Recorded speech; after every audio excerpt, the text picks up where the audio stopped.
पुण्य जब हम अच्छा कर देते हैं, पुण्य जब हम श्रेष्ठ करते हैं, कोई अच्छा काम कर लेते हैं, कोई अच्छा कर्म कर देते हैं, तो वो हमको बेकार मार्ग को भी हटाकर अच्छे मार्ग का निर्माण कर कर अच्छी ओर लेकर जाता है। और पाप कर्म, पाप ये जो हमारा अच्छा कर्म है, जो हम करना चाह रहे हैं, हमारे मन में बहुत सारी उम्मीदें हैं, बहुत सारा उत्साह है, बहुत सारा उमंग है कि हम भगवान के मंदिर जाएंगे, पूजन करेंगे, अर्चना करेंगे, दान करेंगे, पुण्य करेंगे। पाप उस पुण्य कर्म को रोकना चाहता है।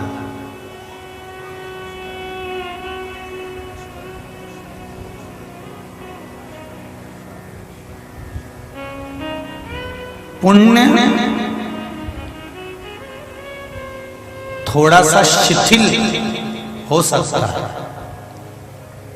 पर पाप कभी बुरा ही नहीं होता। पुण्य कैसे शिथिल हो सकता है कि आप जब बहुत दान करने लगोगे, पुण्य करने लगोगे, भजन करने लगोगे, कीर्तन करने लगोगे, स्मरण करने लगोगे, तो शुरू में तो तुम जब भजन में लगोगे ना, शुरू में तुम शिव भक्ति में लगोगे, शुरू में जाके तुम शंकर जी पे एक लोटा पानी चढ़ाओगे, शुरू में जाके शंकर भगवान को एक चावल का दाना चढ़ाओगे, शुरू में जाके आप शिव जी पर एक बेलपत्र चढ़ाओगे। तो ये तुम्हारे पुण्य की तरुणाई है, ये तुम्हारे पुण्य की जवानी है, ये युवानी अवस्था है पुण्य की। और पुण्य करते करते करते करते करते करते करते करते एक समय ऐसा आने लगता है कि तुम्हारे मन में थोड़ा सा अहंकार प्रकट होने लगता है कि मैंने दान करा, मैंने पुण्य करा, मैंने सत्कर्म करा, मैं मंदिर जाती थी जब कोई भी नहीं जाता था, तब मैंने मंदिर जाती थी, अब तो इतना लोग मंदिर आने लगा। मतलब कहीं ना कहीं तुम्हारे भीतर अभिमान प्रकट होने लगा, मतलब पुण्य धीरे धीरे धीरे धीरे शिथिल होना चालू हो गया, मतलब थोड़ा थोड़ा उसमें नाजुक आने लगी। पर पाप कभी पूरा नहीं होता, पाप कभी शिथिल ही नहीं होता। पाप करने वाला व्यक्ति अगर एक बार पाप कर लेता है ना, तो वो निर्भीक हो जाता है और पाप करने के लिए आतुर हो जाता है। क्या कर लेगा वो अपना, क्या बिगाड़ लेंगे वो अपना, अपन है तो सही, अपन कर लेंगे ये, अपन ये सा कर लेंगे।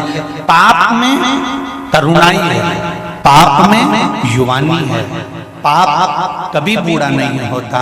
पर पुण्य करने वाला व्यक्ति 1 महीना, 2 महीना, 15 दिन, 20 दिन, 25 दिन दान करेगा, पुण्य करेगा, भजन करेगा, कीर्तन करेगा, फिर धीरे धीरे उसके मन में आ जाएगा, अरे अब मेरे को नहीं करना, अब रहने दो, अब बहुत दिन हो गए करते करते, अब क्या करो, जब कोई फायदा ही नहीं मिले तो फिर क्या करना। अब पुण्य थोड़ा थोड़ा थोड़ा थोड़ा शिथिल होने लगा, पुण्य थोड़ा थोड़ा नरम पड़ने लगा, पुण्य थोड़ा थोड़ा बूढ़ा होने लगा। पर पाप कभी बूढ़ा नहीं होता, पाप बढ़ता चले जाता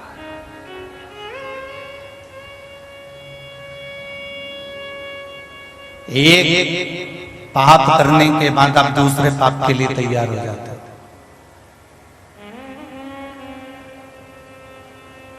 एक पाप करने के बाद आप दूसरे पाप की ओर अग्रसर हो जाते हैं।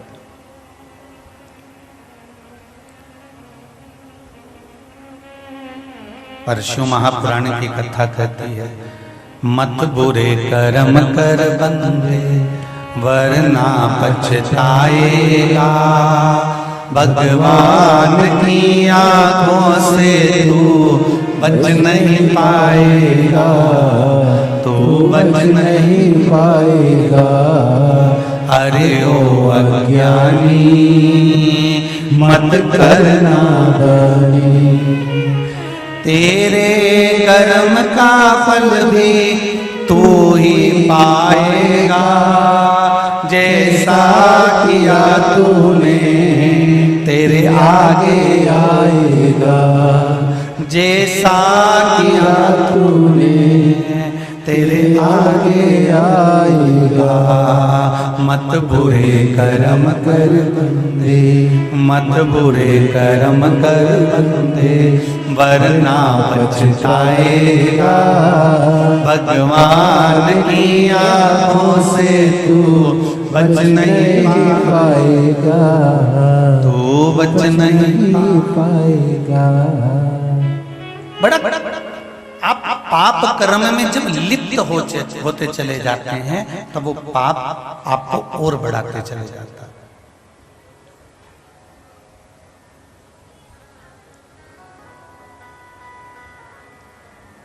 देव ऋषि नारद शिव महापुराण की कथा चल रही है। जितने लोग भी कथा को सुन रहे हैं बड़े सावधानी से सुनना।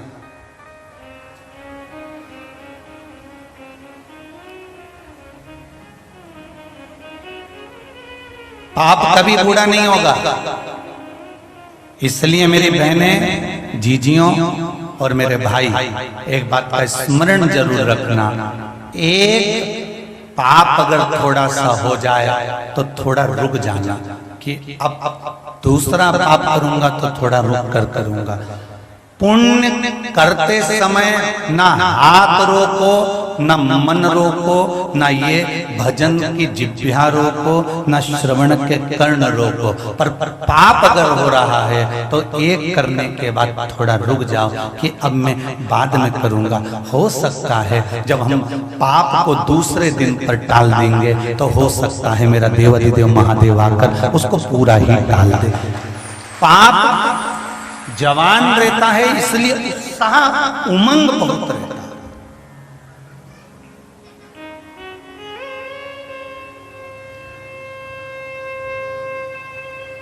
पाप करने में उत्साह बढ़ा।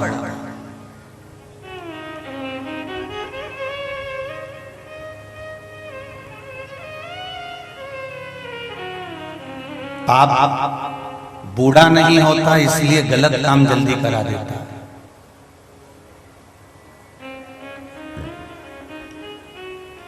किसी से लड़ाई हो गई तुम्हारी, सुन लो रे छोरा छोरी जितने बैठे हो, युवान युवान जरा सावधानी से सुनना कथा को। देव ऋषि नारद शिव महापुराण। किसी से तुम्हारा झगड़ा हो गया, अंदर गए, तलवार उठा कर लिया है, गुप्ती उठा कर लिया है, डंडा उठा कर लिया है, लोहे की राड उठा कर लिया है और गुस्से में आकर तुमने एक धर के दिया और सामने वाला व्यक्ति ढेर हो गया।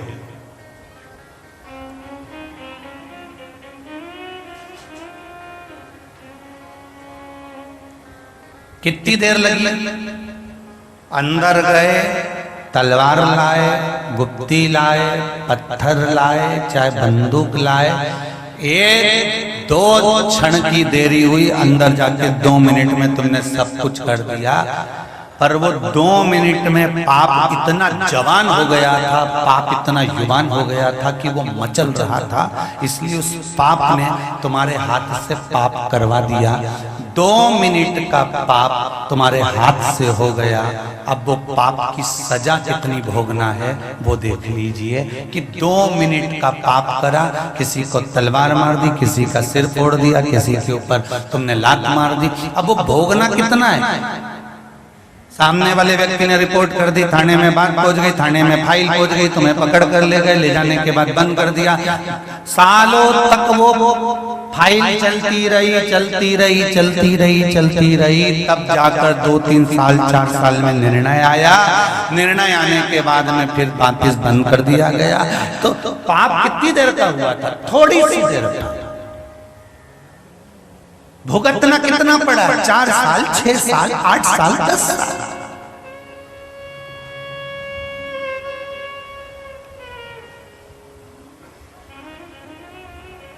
पाप जवान होता है ना, पाप में युवानी होती है ना, पाप में तरुणाई होती है ना, इसलिए वो तुरंत गलत काम करवा देता है। और पुण्य में थोड़ी सी शीतलता रहता है। पुण्य में थोड़ी सी शिथिलता रहती है, पुण्य में थोड़ा सा हल्का सा बुढ़ापा झलकता है। इसलिए पुण्य एक बार कोई अगर मान लो कि उसने किसी भिखारी को, किसी भिक्षुक को, किसी बेदरिद्र को एक कटोरी आटा दे दिया और वो दरिद्र वापिस इसके दरवाजे पर मांगने आ गया तो पुण्य शिथिल होता है। इसलिए पुण्य तुरंत कह देता अब नहीं दूंगा, अभी तो दिया था तेरा।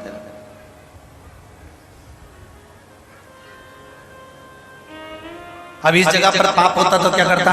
किसी ने तुमको गाली बक दी, दरवाजे पर आकर एक बार वो गाली बक कर गया, तुमने एक बार उसका जवाब दिया, इतनी देर में वो दूसरी बार फिर गाली बकने आ गया तो तुम सुनो, इस जगह पे पाप हो तो तुरंत डंडा उठा के फिर दोचना चालू कर दिया। देखिए पुण्य करने के समय पर एक बार अगर उसके कटोरे में तुमने आटा दे दिया, चावल दे दिया, वो चले गया, दूसरी बार मांगने आया तो तुमने मना कर दिया, मतलब पुण्य शिथिल है, इसलिए तुम दूसरी बार नहीं कर पा रहे। पाप इस जगह पर कोई गाली देकर जाता और तुम उसको दो शब्द सुनाकर भगा देते और वापिस गाली बकने आता तो तुम डंडा लेकर खड़े रहते। मतलब पाप तुरंत तैयार बैठा रहता है जवानी में कि मुझे ये निपटाना है, मुझे ये कर्म करना है, मुझे ये बेकार कर्म करना है। पाप तुम्हें समाप्ति की ओर लेकर जाता है और पुण्य समाप्ति से प्रबलता की ओर लेकर जाता है, परमात्मा की ओर लेकर जाता है। ये पाप की जवानी है और पुण्य की थोड़ी सी शीतलता है।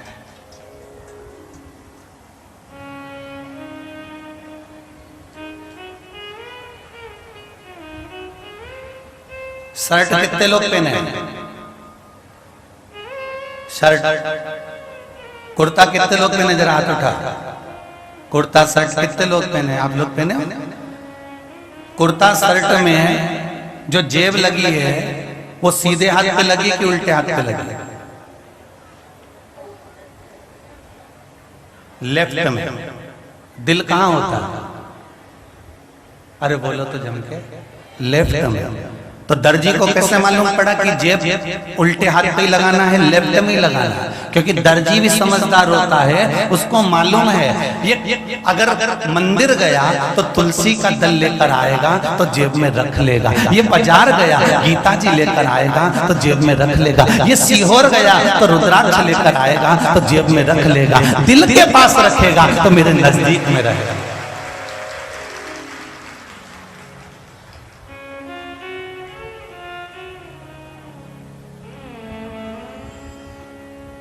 दर्जी कभी सीधे हाथ पर जेब नहीं लगाता, क्यों रखी ना? दर्जी हमेशा अगर जेब लगाएगा तो उल्टे हाथ की ओर ही लगाएगा, क्योंकि पुण्य की कोई वस्तु आए, सत्कर्म की कोई वस्तु आए, कोई ये सामान भगवान के भजन का लेकर आए, क्योंकि भगवान की कोई चीज तुम नीचे वाली जेब में नहीं रखते रहे। समझदार हो, बोलो सही है कि गलत है? अगर भगवान का कोई सामान लाओगे, रुद्राक्ष वगैरह, तो तुम नीचे की जेब में नहीं रखोगे। तुम अगर भगवान की बेलपत्र लाओगे तो नीचे की जेब में नहीं रखोगे। अगर कोई भी भगवान की चीज लेकर आओगे तो ये उल्टे हाथ पर जो शर्ट में जेब लगी हुई है, उस जेब के अंदर तुम ये पुण्य की चीजें, रुद्राक्ष, तुलसी, बेलपत्र, गीता, ये सब तुम उल्टे हाथ पर जो जेब लगी है उस जेब में रखते हो।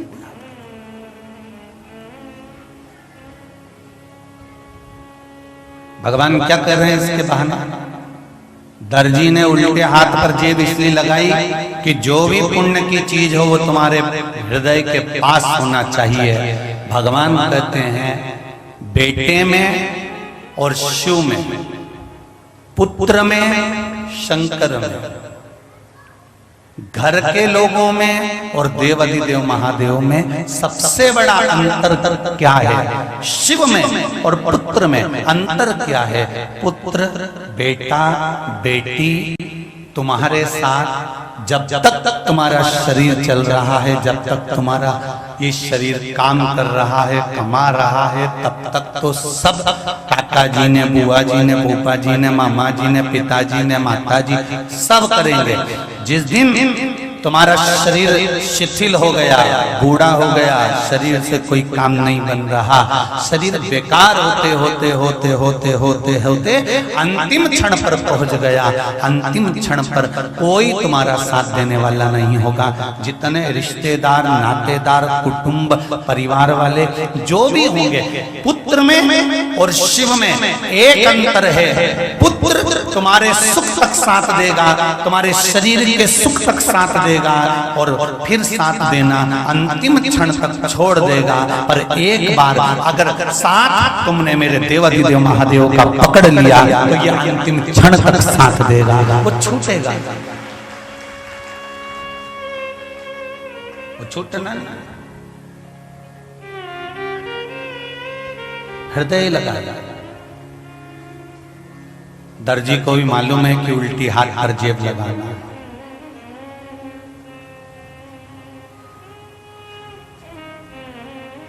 पर दर्जी को भी सोचकर दुख होता होगा, रे मैंने तो गीता जी रखने के लिए, मैंने तो रुद्राक्ष रखने के लिए, मैंने तो तुलसी का दल रखने के लिए, मैंने तो बेलपत्री रखने के लिए जेब लगाई थी, मुझे क्या मालूम था कि ये मोबाइल धर लेगा। उसको क्या मालूम। फिर किसी ने कहा, जिसने मोबाइल बनाया और मोबाइल की तरंगों को बनाया, तो मोबाइल चलाने वाले, रिसर्च करने वालों ने कहा कि कुछ भी हो जाए इस मोबाइल को ऊपर वाली जेब में मत रखो। बोलो सही है कि गलत है? अरे बोलो तो नहीं। जितने आस्था चैनल पर कथा सुन रहे हो, फेसबुक यूट्यूब पर कथा सुन रहे हो, ध्यान से सुनना। जो मोबाइल बनाने वाले होते हैं, रिसर्च करने वाले होते हैं, वो कहते हैं कि मोबाइल को ऊपर वाली जेब में मत रखना, क्योंकि वो वाइब्रेट करता है तो हार्ट अटैक आने की चांस बढ़ जाते हैं। ध्यान दीजिएगा जरा। मोबाइल वाले कहते हैं ऊपर अगर मोबाइल रखोगे तो हार्ट कमजोर हो जाएगा, और शिव महापुराण की कथा कहती है ऊपर अगर रुद्राक्ष रखा है तो हार्ट बलवान हो जाएगा, बलवान हो जाएगा। मोबाइल हार्ट की कीमत घटा रहा है और रुद्राक्ष हार्ट की कीमत बढ़ा रहा है। क्यों? रुद्राक्ष केवल रुद्राक्ष नहीं है, शिव है। शिव जब दिल के पास होता है ना तो फिर कोई टेंशन नहीं होता है। फिर क्या नीन लड़े त्रिपुरारी से मैं उनकी हो गई, मेरे नैनन बरसे नीर, सखी मैं काशी जाऊंगी, मेरे मन में नहीं है धीर, सखी मैं काशी जाऊंगी, काशी जाऊंगी सखी, उज्जैनी जाऊंगी, उज्जैनी जाऊंगी सखी, मैं सीहोर जाऊंगी, मेरे नैनन बरसे नीर, सखी मैं सीहोर जाऊंगी, मेरे मन में नहीं है धीर, सखी मैं सीहोर जाऊंगी। ये चित्त, ये मन, ये वृत्ति छोड़ दिया मैंने खाना पीना शिव की याद में, छोड़ दिया मैंने खाना पीना शिव की याद में, मेरे नैनन बरसे सखी मैं सीहोर जाऊंगी, मेरे मन में नहीं है धीर, सखी मैं सीहोर जाऊंगी। ये चित्त, ये वृत्ति, मन में बहुत ध्यान लगाना। देव ऋषि नारद ने दक्ष प्रजापति से एक बात कही थी, तुम्हारे बेटों को मैंने सत्संग में लगाया है, गलत जगह पर नहीं लगाया।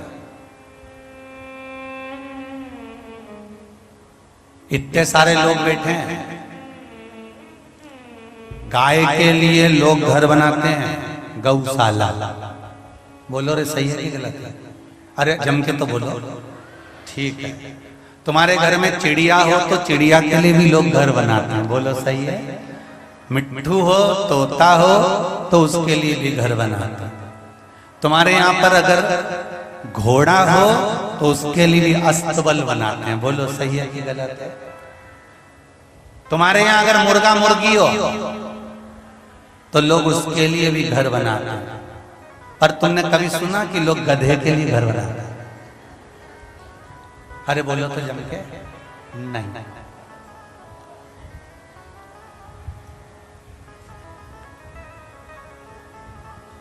बेटे के लिए दुकान बनाओ, बेटे के लिए तुम घर बनाओ, पर बेटा गधा हो,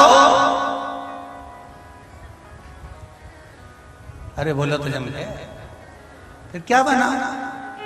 कुछ नहीं बनाओ। कुबेरेश्वर धाम में जाकर शिव नाम का, फिर कुछ नहीं बचा। बेटा अच्छा है, संस्कारित है, तुम्हारे कहने पर चलने वाला है, माता पिता के लिए आदर का शब्द रखता है, सम्मानजनक शब्द रखता है, तो 4 मंजिला बिल्डिंग बनाकर बेटे को दे देना। पर बेटा रात को 1-1 बजे आ रहा हो, फोन पर 24 घंटा लगा हुआ है, बाइक भुर भुर करके खूब उड़ा रिया हो, और माँ बाप अगर कुछ कहें तो काली मिर्ची या पटना की लाल मिर्ची लग रही हो तो फिर समझ लेना बेटा नहीं है, गधा है। फिर गधे के लिए क्या करना?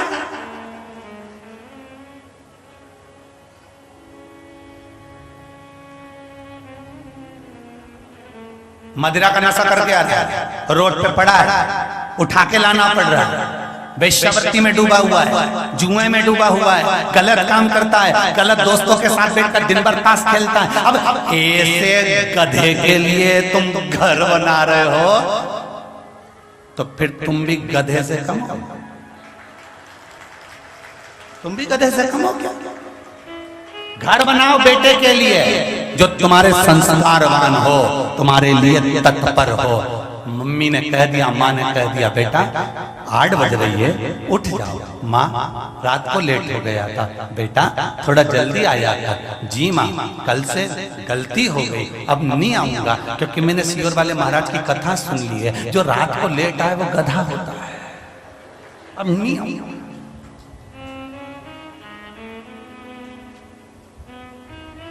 तुम घोड़े के लिए घर बना सकते हो, चिड़िया के लिए घर बना सकते हो, मुर्गा मुर्गी के लिए घर बना सकते हो, गाय के लिए घर बना सकते हो, पर कोई कहीं का मूर्ख होगा जो गधे के लिए घर बनाता होगा।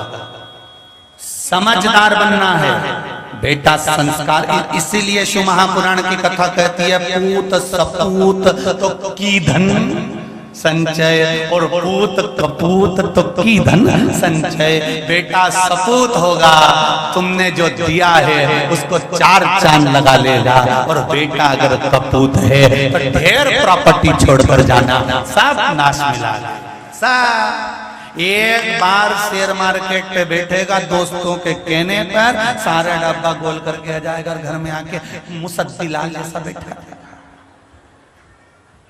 गुमशुदा तलाश केंद्र का ऑफिस होता है ना, उसमें देखना तुम, उसमें कभी रौनक नहीं होती। ऐसे कई बेटा बहुओं के मुंडा पे रौनक ही नहीं होती, समझ लेना। गुमशुदा तलाश केंद्र के ऑफिस है, इनके चेहरे पर प्रसन्नता नहीं है। जब भी कोई काम करेंगे घाटा कर कराएंगे। बाप कह देगा, पिता कह देगा, माँ कह देगी मैं बैठी हूँ, तो चिंता मत कर, ये सोने की चूड़ी ले जा, ये सामान ले जा, पर तू चिंता मत करना मैं बैठी। पर माँ और बाप अपने बेटे से ये कभी नहीं कहते कि अब तू एक काम कर, गलत संगत छोड़ दे, बहुत नुकसान कर लिया, बहुत कुछ हो गया, अब डूबते हुए नहीं देख सकते।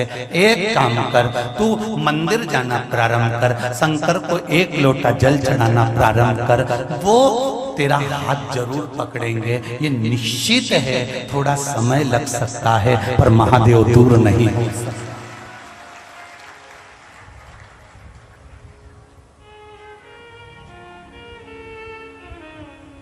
थोड़ा समय लग सकता है पर महादेव दूर नहीं हो सकता। भागवत किसने सुनी है? जम के बोलो जरा। रामायण किसने सुनी है? सबने सुनी है। चलो धर लो हाथ नीचे। भागवत में लिखा है भगवान कृष्ण ने पूतना को पछाड़ा, पूतना को मारा। बोलो सही है? भगवान कृष्ण ने अघासुर बकासुर को मारा। भगवान राम ने ताड़का को मारा। पूरी शिव महापुराण को उठाकर देख लेना, जितने भी असुर आए पूरी शिव पुराण में कहीं नहीं लिखा कि शंकर भगवान ने तारकासुर को मारा कि इसको मारा कि उसको मारा। पूरी पुराण में एक ही बात लिखी है, शिव जी ने तारकासुर को तारा, शिव जी ने शंखासुर को तारा, शिव जी ने शंखचूर्ण राक्षस को तारा। यहां मारने का प्रसंग नहीं है, तारने का है। सारे देवता भले मृत्यु लोक पर आकर जिसको मारे वो मर जावे, पर मेरा शंकर जिसको केवल एक उंगली से छू लेता है उसको मारता नहीं है, तार देता है। मेरा शंकर है, वो मेरा शिव है, केवल स्पर्श मात्र से तार देता। स्पर्श। राम जी के मंदिर जाना, राम जी की मूर्ति का स्पर्श नहीं करने देंगे। देवी जी के मंदिर जाना, देवी जी का स्पर्श नहीं करने देंगे। कृष्ण के मंदिर में जाना, कृष्ण का स्पर्श नहीं करने देंगे। जितने मंदिर में जाओगे उसमें स्पर्श नहीं करने देंगे। केवल एक देवाधिदेव महादेव का ऐसा मंदिर होता है जिसमें शंकर जी के मंदिर में प्रवेश करोगे और उसका स्पर्श कर कर पूजन करोगे तो कोई मना नहीं कर सकता, कोई मना नहीं कर। मात्र छूने से तर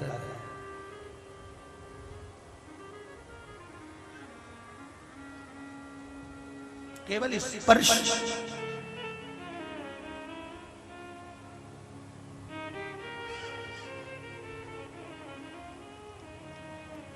महाराज खूब मकान बनाओ, खूब घर बनाओ, खूब बनाओ, पर बेटा संस्कारवान हो तो घर में सब कुछ शोभा देता है। जिस घर में बेटा मदिरा का नशा कर कर आ रहा हो, बहुओं को माँ और बाप से बात करने की फुर्सत ना हो, सास ससुर से प्रेम से दो टप्पे बात ना हो, मायके में जब बात करेगी तो चेहरे पर पूरी स्माइल होगी, और सास से जब भी बात करेगी खंबे के पास टिक के ऐसी खड़ी होगी जैसे दो चार मार के खड़ा कर रहा हो। दो मतलब अब कहते हैं कि हमें घर बनाना है, तो हमने कई बार लोगों से पूछा तुम गधे के लिए बना रहे हो कि अच्छों के लिए? क्या गुरुजी इसका मतलब क्या? समझ तुम्हारे कहने पर ना चले, तुम्हारा आदर ना करे, तुम्हारा सम्मान ना करे, तुम्हारा सत्कार ना करे, तुम्हारे लिए तत्परता में खड़ा ना रहे।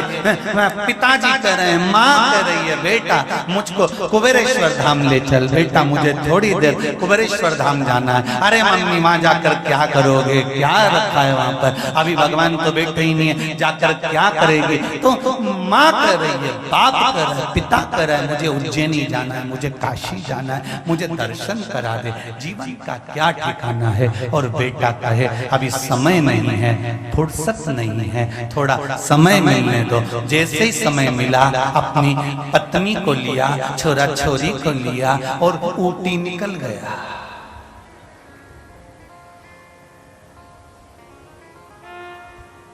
कहां?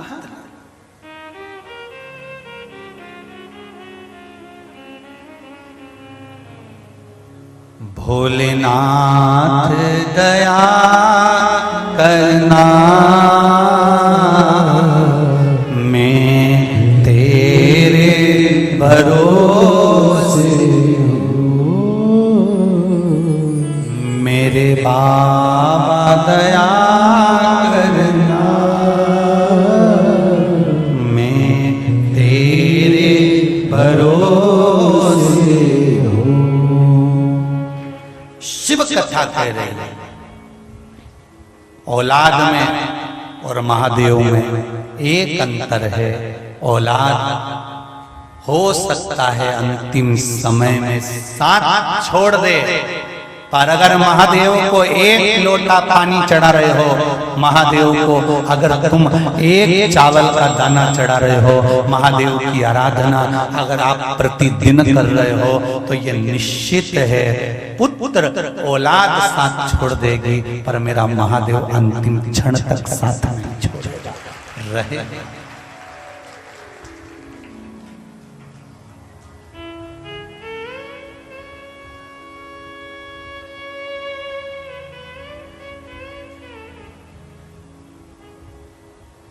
सूखा मेवा और गीला मेवा दोनों में अंतर होता है।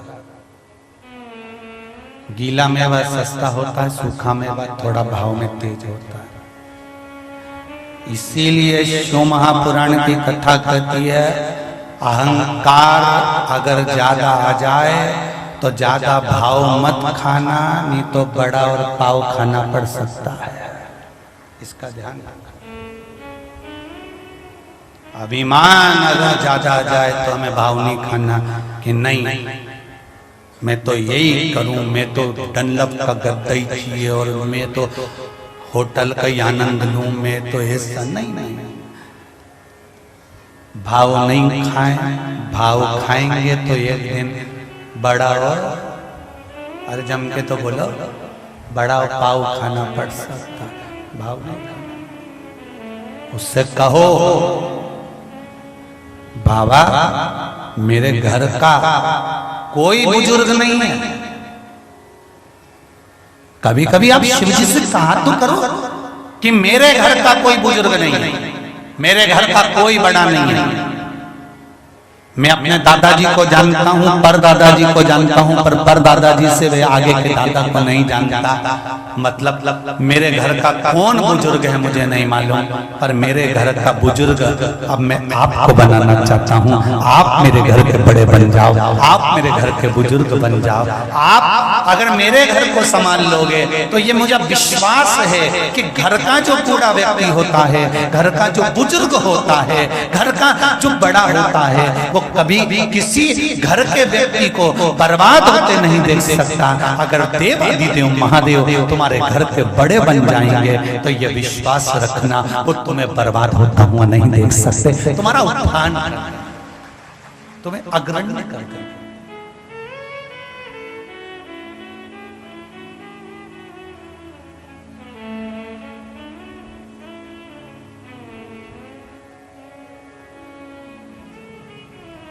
तुम्हारी अग्रण्यता है।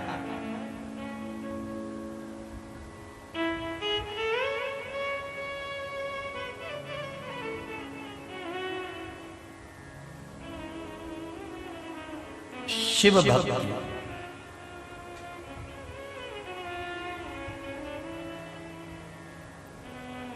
जैसे जैसे शंकर की भक्ति भीतर उतरती जाती है, पाप कितना भी जवान हो हावी नहीं हो पाता।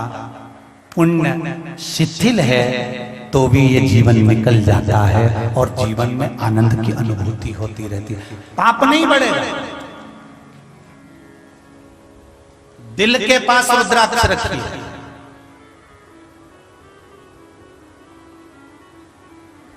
हृदय के पास में बेलपत्र रखिए। मोबाइल से हार्ट कमजोर होता है, पर बेलपत्री और रुद्राक्ष से हार्ट प्रबल होता है। एक पत्र आया देखिए।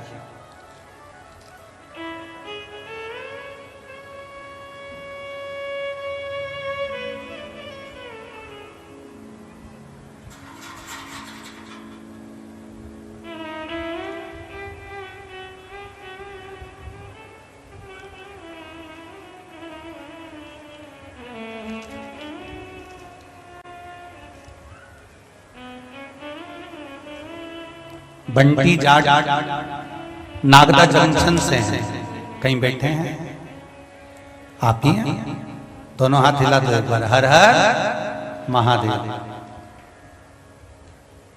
गुरुजी, मेरे बड़े भैया की दोनों किडनी पूरी तरह से खराब हो गई थी, जो 3 साल हो गए थे, वो 3 साल से बिस्तर पर से ही नहीं उठा। तब हमने आपकी शिव महापुराण टीवी पर देखना चालू की।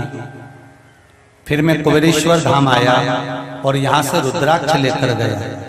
फिर हम उस रुद्राक्ष का जल पिलाना प्रारंभ कर दिए। 15 दिन में इतना आराम लग गया कि जो 3 साल से पलंग पर पड़ा था, अब वो घर में घूमना प्रारंभ कर दिया और बाजार जाना चालू। अब ठीक है, वो आराम है, उनको विराजमान। श्री शिवाय नमस्ते। शिव कृपा का एक पत्र और।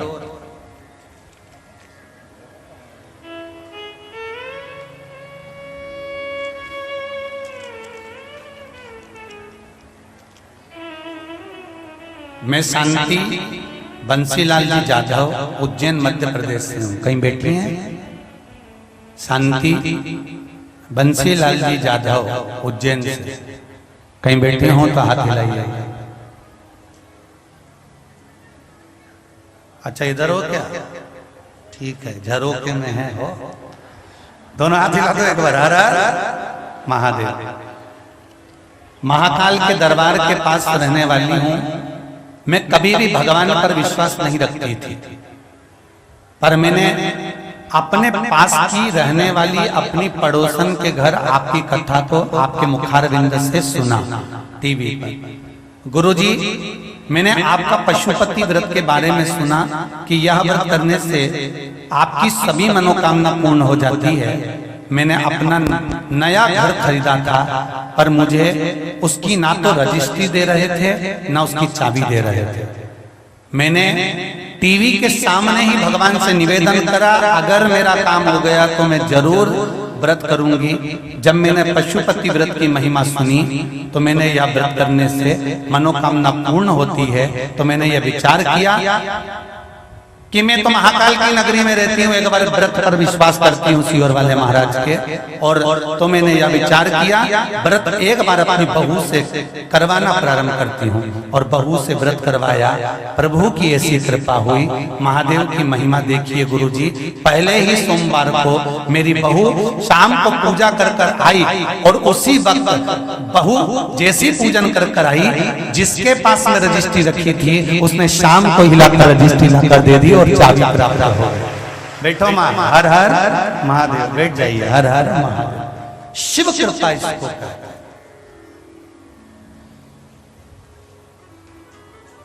शंभु की दया इसको। अब तो विश्वास जाग गया जी।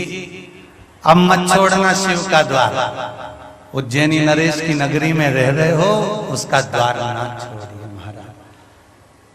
शंकर का द्वार पकड़ कर रखोगे तो किसी दरबार में जाने की जरूरत नहीं पड़ेगी। उसका द्वार पकड़ कर रखो बस, फिर किसी द्वार में नहीं जाना आपको, उसका द्वार मिल जाए।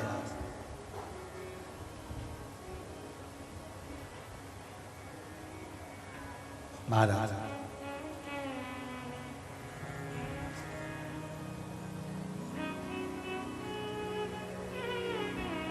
और उसकी चौखट रुद्राक्ष वितरण तो बंद है, पर जो रुद्राक्ष यहां से एक पत्र और है, देखिए उस पत्र छोटा सा है, पतरा सा।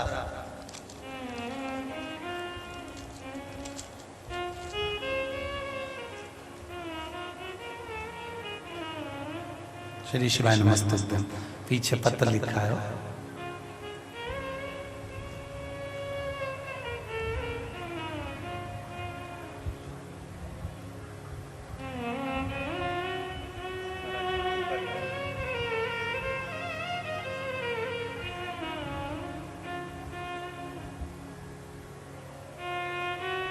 तीन कुसुम शर्मा 304 गंगा विहार दिल्ली 31। आप ही हैं? हर हर महादेव। आपने पत्र में लिखा है, गुरुजी मैं आपकी कथा लॉकडाउन से सुन रही हूं।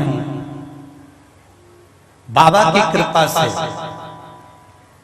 केवल श्री शिवाय नमस्तुभ्यम का स्मरण करने से, एक लोटा जल से क्या नहीं मिला। बाबा को धन्यवाद देने आई हूं कि मुझे सब कुछ दे दिया बाबा, सब। ये शिव कृपा। बैठिए भाई। हर हर। एक पत्र में एक प्रश्न लिखा, देखिए।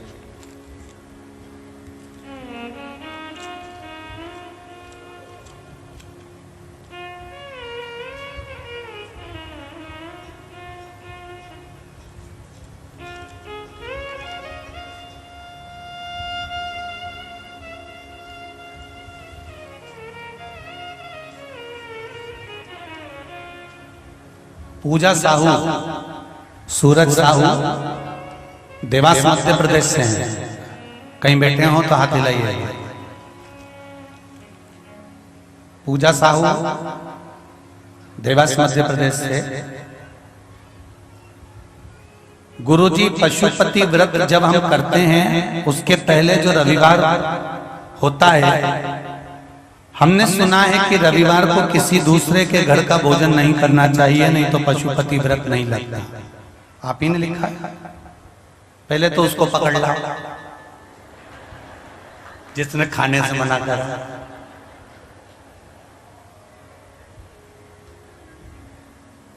बहुत प्रेम से भोजन करो, और रविवार के दिन ऐसा नहीं है कि आप दूसरे के यहाँ का नहीं खा सकते। प्रेम से अगर कोई बुला रहा है, प्रेम से जाओ, आनंद से जाओ, घर में खाओ, चाहे अतिथि भाव में पाओ। पर शिव महापुराण में पशुपति व्रत में ऐसा नहीं लिखा कि एक दिन पहले तुम्हें घर का ही भोजन करना पड़ेगा। केवल सोमवार के दिन का वर्णन है कि सोमवार के दिन अगर मायके में भी पशुपति व्रत पड़ा है, अगर आप शिव मंदिर में पूजन करने जा रही हो, मायके में ही अगर पशुपति व्रत पड़ा है तो पांचों व्रत तुम्हारे मायके में होना चाहिए। ससुराल में कर रहे हो तो ससुराल में होना चाहिए। एक ही जगह का भोजन ग्रहण करें। सोमवार का दिन जो हो वो घर का जो भोग लगा हुआ प्रसाद हो उसी को ग्रहण करें। रविवार का ऐसा वर्णन नहीं है। शिव महापुराण की कथा कहते हैं। कई लोग कहते हैं गुरुजी रुद्राक्ष वितरण बंद है, बाहर मिल रहे हैं, आपका नाम लेकर दे रहे हैं। हम एक बात कहना चाहेंगे, हमारे यहाँ से अगर कोई भी चीज आपको प्राप्त होगी तो वो निःशुल्क प्राप्त होगी, उसका कोई शुल्क नहीं है। और हमारे यहाँ से कोई भी रुद्राक्ष बाहर नहीं दिया गया कि आप इसको बेचिए, क्योंकि रुद्राक्ष मेरे शंकर का स्वरूप है। जब मेरा शंकर मेरे पास में है तो मैं उसको क्यों बेचूंगा या बाजार में क्यों दूंगा। जो मिला सब आपका।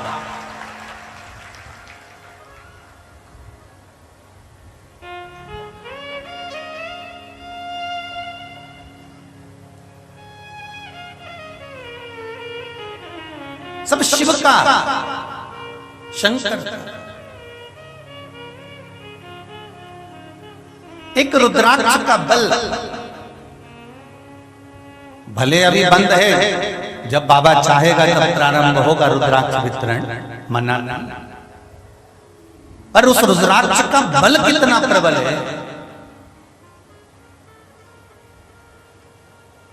कहीं के भी रुद्राक्ष आप लेंगे, पहले उसको सिद्ध करिए, फिर उसको लायक बनाकर फिर उसको धारण करिए। पर कुबेरेश्वर धाम का रुद्राक्ष सीधे ले जाकर तांबे के लोटे में डालो, बहुत भारी बीमारी है तो उस रुद्राक्ष का जल शिव जी को चढ़ाओ, झेल कर लाओ, थोड़ा थोड़ा सुबह दोपहर शाम पीना चालू करो। 15 दिन में बाबा इसी धाम में धोख लगाने बुलवा लेगा, ये निश्चित है, निश्चित।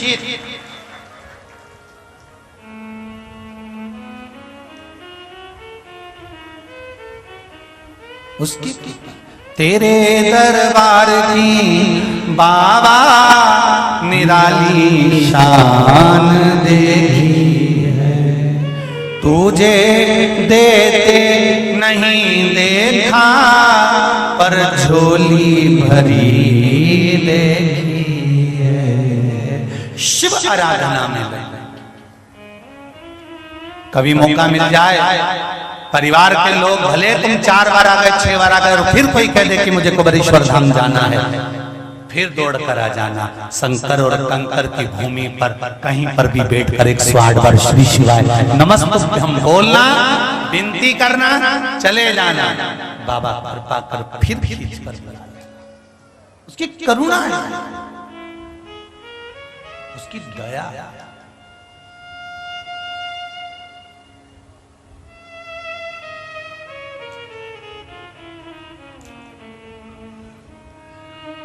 खूब बनाओ आप मकान, खूब बनाओ आप घर, खूब जोड़ो आप प्रॉपर्टी, खूब सुंदर गाड़ी बंगला बनाओ, पर एक बात याद रखना, जो तुम्हारे लिए समर्पित है उसके प्रति आप भी समर्पण का भाव रखना। प्रयास करना। जो बच्चे, मना नहीं, औलाद में और महादेव में केवल एक अंतर है कि औलाद हो सकता है एक समय पर तुम्हारा साथ छोड़ दे, हो सकता है तुम्हारी श्वास रुक जाए तो औलाद तो पृथ्वी पर रुक जाएगी, तुम्हारी श्वास छोटी तुम्हें